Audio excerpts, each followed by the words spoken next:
Picture this, a fighter aircraft so deadly that it shot down more enemy planes than any other aircraft in history, yet so flawed that it killed more of its own pilots than many of its enemies ever could.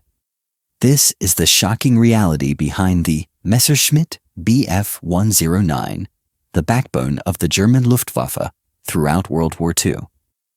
What you are about to discover will fundamentally change how you view this legendary aircraft. Behind its reputation as the ultimate fighter lay a design so fundamentally compromised that it became a death trap for the very pilots it was meant to protect. The story begins in 1934, when Willy Messerschmitt, a relatively unknown aircraft designer from Bavaria, found himself competing against Germany's aviation giants for the contract that would shape the future of aerial warfare. The German Air Ministry had issued specifications for what they called Armed Aircraft 4, a revolutionary single-engine fighter that would replace the aging biplanes still dominating European skies. While established manufacturers like Heinkel and Arado submitted conventional designs, Messerschmitt dared to be different. His vision was audacious, yet terrifyingly simple. Create the smallest possible airframe that could house one pilot, the most powerful available engine, and enough firepower to dominate the skies. But Messerschmitt had a problem. The German engines he needed simply did not exist yet. In an ironic twist that would define the aircraft's entire development, the first prototype flew with a British Rolls-Royce Kestrel engine in May 1935. This engine, producing 695 horsepower, was actually more powerful than the German Junkers Jumo 210A that would eventually power early production models. From its very first flight, the Bf 109 was born from contradiction. A German fighter powered by British engineering, destined to fight against the very nation that had unknowingly contributed to its creation. The aircraft that emerged from Messerschmitt's drawing boards was a marvel of engineering innovation and a masterpiece of compromised design. Every decision made to maximize performance created new problems that would haunt the aircraft throughout its service life. Messerschmitt's lightweight construction philosophy meant concentrating the main structural loads in the engine firewall, rather than distributing them throughout the airframe. This allowed the wings to be completely removable for maintenance, but it also meant mounting the landing gear directly to the fuselage rather than the wings. This seemingly minor design choice would prove catastrophic. The narrow-track landing gear, splayed outward to provide some stability, created a configuration so inherently unstable that experienced pilots described taking off and landing as a constant battle against physics. The small rudder was relatively ineffective at controlling the powerful torque of the propeller during the critical early moments of takeoff, causing the aircraft to swing sideways with tremendous force. If a pilot failed to correct this swing immediately, the lateral loads would become so extreme that the landing gear leg would simply collapse outward into its bay, often with fatal results. The statistics are nothing short of horrifying. At least 10% of all Bf 109s ever built were destroyed in takeoff and landing accidents alone. Between 1939 and 1941, 1,500 aircraft were lost to ground accidents, not to enemy action, not to mechanical failure in flight, but to the simple act of trying to get airborne or return safely to Earth.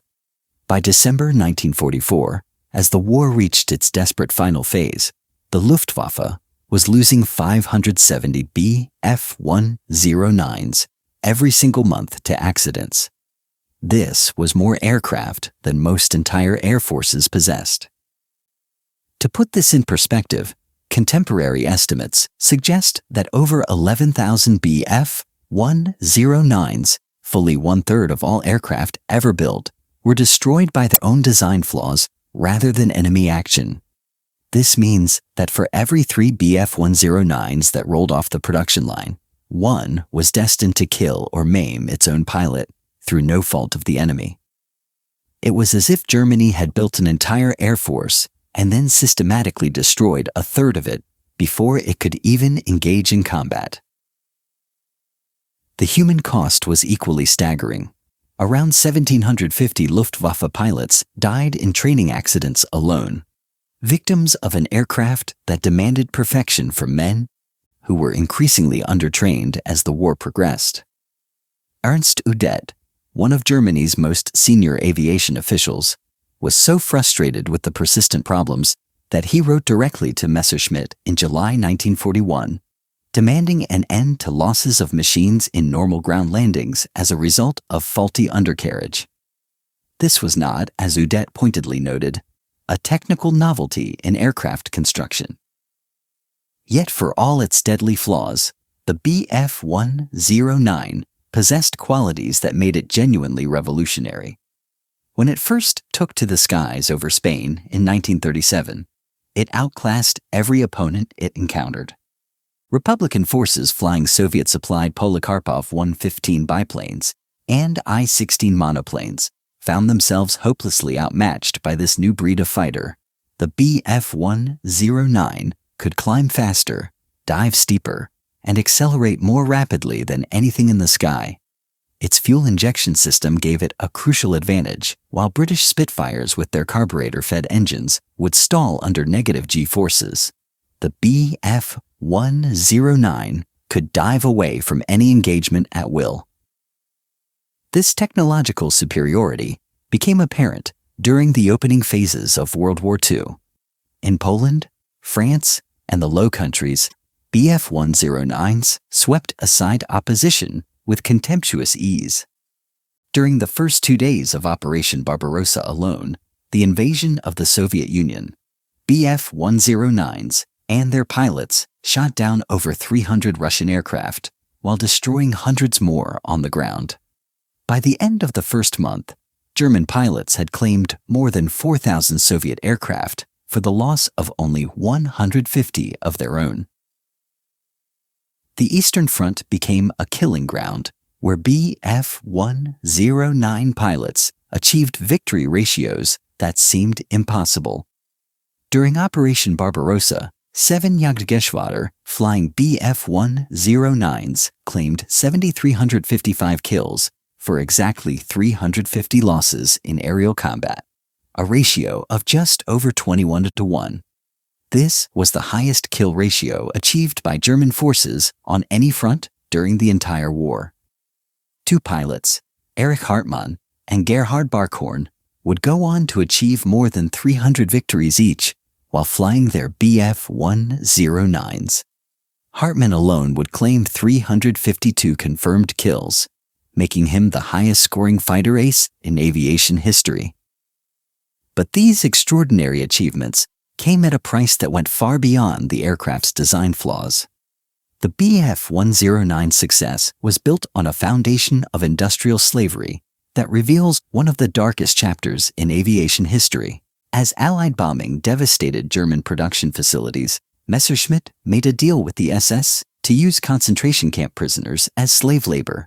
In January 1943, production of Bf-109 parts began at Flossenburg concentration camp, where prisoners worked under conditions designed to extract maximum labor while minimizing their chances of survival. The arrangement was coldly calculated for maximum profit. Messerschmitt provided skilled technicians, raw materials, and tools, while paying the SS 3 Reichsmarks per day for each skilled prisoner and 1.5 Reichsmarks for unskilled workers. This allowed the company to dramatically reduce labor costs, while the SS profited from renting out human beings as industrial equipment. After the bombing of Messerschmitt's Regensburg plant in August 1943, the number of prisoners working on Bf-109 production increased from 800 to 5,700 within a year. The Flossenburg camp system became a key supplier of Bf-109 parts, with subcamps established specifically to produce tailplanes at Johanngeorgenstadt and wings at Molsen-Saint-Michel. When the Regensburg plant was bombed again during Big Week in February 1944, increased production at these concentration camps was essential to maintaining aircraft deliveries. 700 Soviet prisoners who had been working at the Regensburg factory were transferred to Flossenburg to continue their work under even more brutal conditions. By mid-1944, more than one-third of the production at Messerschmitt's main factory originated in concentration camps, with only final assembly completed at Regensburg. The human cost was immense. Prisoners at Gusen, another slave labor facility, had an average life expectancy of just 6 months. Many died while building underground tunnels to make production facilities bomb-proof. Before the war ended, approximately 18,000 prisoners at Flossenburg and its subcamps were working on aviation-related projects. Meanwhile, the aircraft these prisoners died to build continued to kill German pilots with shocking regularity. The cramped cockpit, with its poor visibility and sideways opening canopy, created additional hazards during every phase of flight. Pilots had to taxi in a serpentine pattern because forward visibility was so poor, which put additional stress on the already problematic landing gear. The cockpit was so narrow that broad-shouldered pilots found it a tight squeeze, and the heavily framed canopy severely restricted visibility in all directions. Allied designers took a fundamentally different approach, creating aircraft that were forgiving to fly and easy for novice pilots to handle. This allowed them to rapidly train new pilots and throw them into combat much faster than the Germans could replace their losses. As pilot losses mounted throughout the war, the Luftwaffe faced an increasingly severe problem. Their remaining pilots were either inexperienced novices who were especially vulnerable to the Bf-109's vicious ground handling characteristics, or exhausted veterans who had been flying continuously without the rotation periods that Allied air forces provided their pilots. The aircraft's limitations became brutally apparent during the Battle of Britain in 1940. Despite its technical superiority in many areas, the Bf-109 was revealed as a short-range interceptor trying to fulfill the role of a long-range escort fighter. Flying from bases in France, Bf-109 pilots had fuel for only about 15 minutes of combat over British territory. Any longer, and they would not have enough fuel for the return trip home. This fuel limitation turned every mission over Britain into a race against time. German bomber formations flew much slower than the Bf-109's optimal cruise speed, forcing the fighters to weave back and forth to stay with their charges, burning precious fuel with every maneuver. Time and again, Luftwaffe fighters had to break off engagements or abandon bombers they were supposed to protect, simply to make it back to France. Dozens of pilots were lost crashing in the English Channel because they ran out of fuel. The disparity between aircraft losses and pilot casualties during the Battle of Britain tells a stark story. In August 1940, the Germans lost 217 Bf-109s, but only 145 pilots. Most air battles took place over English soil, where you would expect the ratio of lost pilots to lost aircraft to be much higher. Instead, many aircraft were clearly being ditched in the Channel due to fuel exhaustion rather than combat damage. British pilots quickly learned to exploit these limitations. Rather than engaging in prolonged dogfights, they would attack German bomber formations and then withdraw, forcing the Bf-109 escorts to burn fuel pursuing them.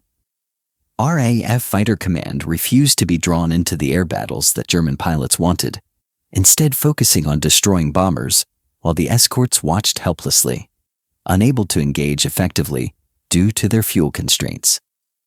The technical challenges facing Bf-109 pilots were compounded by the aircraft's demanding flight characteristics.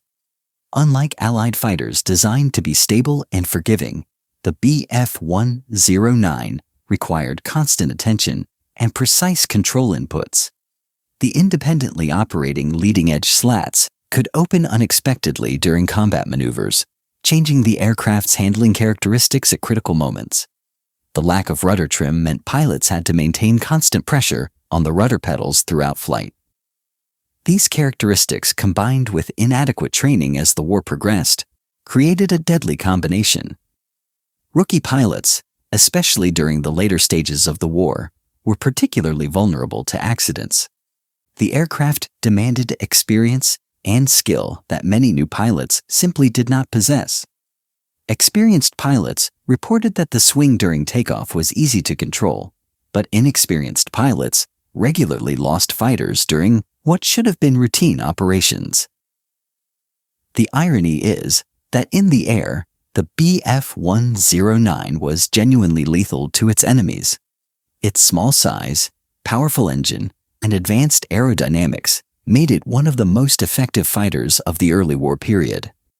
The aircraft's fuel injection system, innovative wing design, and concentrated firepower gave experienced pilots a significant advantage in aerial combat, but getting airborne and returning safely to Earth remained dangerous throughout the aircraft's service life. As the war progressed and Germany's situation became increasingly desperate, these design flaws became even more pronounced.